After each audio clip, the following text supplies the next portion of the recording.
रोज अपने ठाकुर जी की सेवा करते हैं। और महाराज वर्णन ऐसा करें हमारे ब्रजवासी, बोले नंद बाबा की सेवा में शालिग्राम भगवान है। नंद बाबा शालिग्राम की सेवा करें और सेवा करके शालिग्राम भगवान को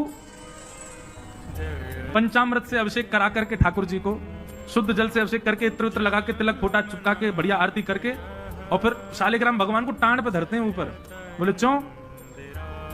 बोले कन्हैया को ये गुलाब जामुन लगे और गुलाब जामुन समझ के कन्हैया मुंह में धर ले। शालिग्राम भगवान है। बोले एक बार नंद बाबा ठाकुर जी की सेवा कर रहे, इतने में ठाकुर जी बगल में आके बैठ गए। देखो कितनी सुंदर, ठाकुर जी की सेवा कर रहे हैं, ठाकुर जी बगल में बैठे हैं, नन्हे से गोपाल जी आके बैठ गए।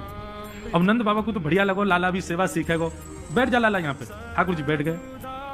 नंद बाबा ने पहले दूध से स्नान करायो, फिर दही से स्नान करायो, फिर घी से स्नान करायो, शहद से स्नान करायो। जैसी शहद पड़ो शालिग्राम भगवान पे, सोई ठाकुर जी की लार न करिया यहाँ तक।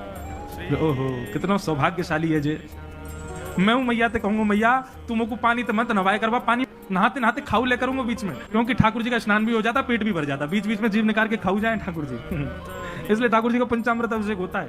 तो ठाकुर जी की तो लार निकल आई। ठाकुर जी बोले जय जय मीठो है होगो, तो रस भरो है होगो।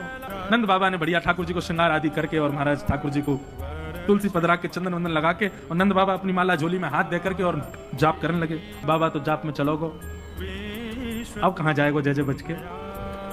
सोई ठाकुर जी धीरे से गए और चौकी पे धरे शालिग्राम भगवान उठाए और मुंह में धर के बैठ गए। और जैसे कोई पान चूसता है ऐसे ठाकुर जी यहां से चूस रहे हैं मुंह में धर के शालिग्राम जी को, और बैठ गए नंद बाबा के बगल में आंख बंद करके। इनको भी ध्यान चल रहा है। बोले अभी जय जय बाहर बाहर से चूस रहा हूं, नेक देर में अंदर की मिठलों को निकर नहीं रहा और जोर जोर से चूस रहे हैं। इतने में बाबा की माला पूरी है।